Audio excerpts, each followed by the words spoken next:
The most important thing is your mind. Make no mistake about that. Right now, the only thing that is holding you back, I promise you, and whatever excuse you're telling yourself, it's bull. The only thing that's holding you back is the way that you think about yourself and the world. That's it, flat. You have not built the mechanisms in your mind that you need to free yourself from the matrix. And boys and girls, the matrix has you. Who knows David Foster Wallace? This is water. In the talk, what he makes clear is the fish is the last one to realize that it's in water. Think about it from a human perspective. We had to discover air. We had to discover gravity. They're so ubiquitous, you literally don't see them. You take them for granted as just being there. And that's how people take their belief system. Right now, you think you're capable of certain things and incapable of others, and that is your water. As you think, so shall you be. 7 little words that I think are perhaps the most important things that we can learn and master in our lives. This old proverb notion that I become what I think about all day long. And once you know that what you think about is what expands, you start getting real careful about what you think about. You don't allow your thoughts to be on anything that you don't want or that you wouldn't want to have manifest or show up for you in your life. It's what goes on between this ear and this ear and in our hearts that determine our lives out there. There's no world out there except what's going on here. So the people that say, I can't afford it, I can't do this, I can't get to college, the rich are evil, you know, I choose not to participate in that. And that's one thing people could change today. Correct. Right now is that dialogue in their head. Stop saying the word can't. I can't. Right. So how can? How can I? Especially as in, I can't afford it, how can I afford that? Right. Because that opens them up to looking at it as an investment to a greater future. Right. Well, the simple part that most people don't understand is that every thought we think and every word we speak is creating our future. It's as though our thoughts go out into the universe and are accepted and brought back to us as experience. Now that is a very simple thing, but most people don't get it. They don't understand it. They've never heard it before and they think it's ridiculous. But if you can really accept the fact that every time you think a thought and every time you speak a word, you are literally painting your future, making your dinner, whatever you want to call it. You are creating, and you're creating your own life. And this is simple, but it's not easy to accept. But once you accept it, then you can start deliberately creating what you want in your life. And you begin to be aware of what you don't want in your life and how you are contributing to it. You've got to ask yourself, what's your why? What motivates you? What pushes you? What drives you? And if that thing is internal, if nobody has to call you, if nobody has to prod you, if nobody has to reward you, if nobody has to give you anything, if you are self-motivated and self-regulated, you can have it, you can be it, you can do it. The first thing you want to think about is switching from negativity to positivity. So many people get caught up in focusing on what they don't want to happen in their future, but they start living almost in constant fear of what could go wrong and what won't work out. And when we come from this place of, well, I don't know if I put myself out there, you know, it's not going to work out, and then I'm going to get made fun of, and then I'm going to be embarrassed, and then I'm going to be stressed, and no one's going to love me. And then we go in this rabbit hole and this kind of cycle of fear and anxiety, and that is not how you attract good things in your life. You can't start from your way of being of negativity and fear and expect to attract beautiful things in your life. So we need to eliminate the negative self-talk, and an environment that's easy to get stuck in sometimes can be the negative self-talk. And there's so much negativity in the world, and if you don't actively work to shift your focus, to shift your thoughts in your mind, that negativity will consume you.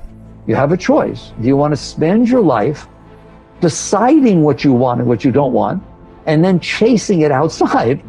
Or do you want to sit there and work inside to realize all I really want is the joy and the love, and if I stay open, I can have those. I don't need outside conditions to keep me open. So I make a very important point, because in spirituality it gets mixed up. Spirituality is not about renunciation. There's no renunciation. Renunciation says, I've decided what it is that will make me happy, and I'm not going to do it. Well, that sounds rather absurd, right? Spirituality says, it was stupid of me to decide what will make me happy instead of being happy with life, instead of being grateful and turned on by all of the amazing things that are happening in front of me and all the past experiences I got to have. Why don't I just enjoy all that and then come into life filled with love, filled with joy, and give the whole of my being to the moments that are unfolding in front of me? That's what spirituality says. So it's not about renunciation. It's not about things are wrong and things are right. It's about understanding that you did this. You did this with your mind. You set up conditions in which your mind would open, and then your heart opens, and conditions in which your mind will close and your heart closes. So basically, you come to the point where you have to decide, do I want to continue letting my past leave impressions on my mind and my heart such that only certain things will open and close me, and then I will spend my life chasing after, manipulating, controlling, conniving, whatever you want, the world around me, so that sometimes it unfolds the way I want? Or do you want to sit there and understand that you're the one who's making these decisions? It's your mind who's setting up the conditions. Why don't you just not do that?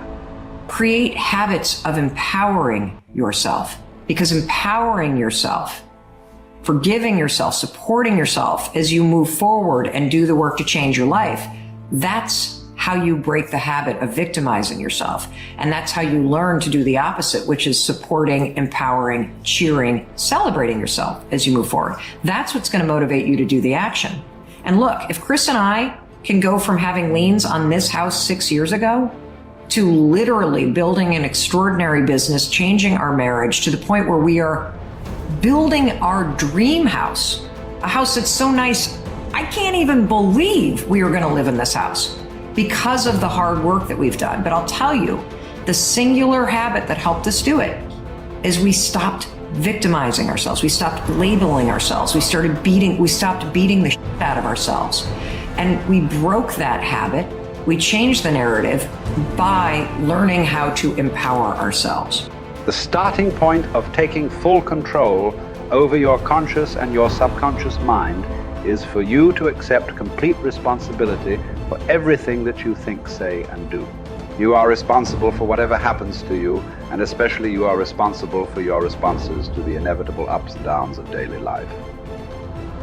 As Eleanor Roosevelt said, no one can make you feel inferior without your consent.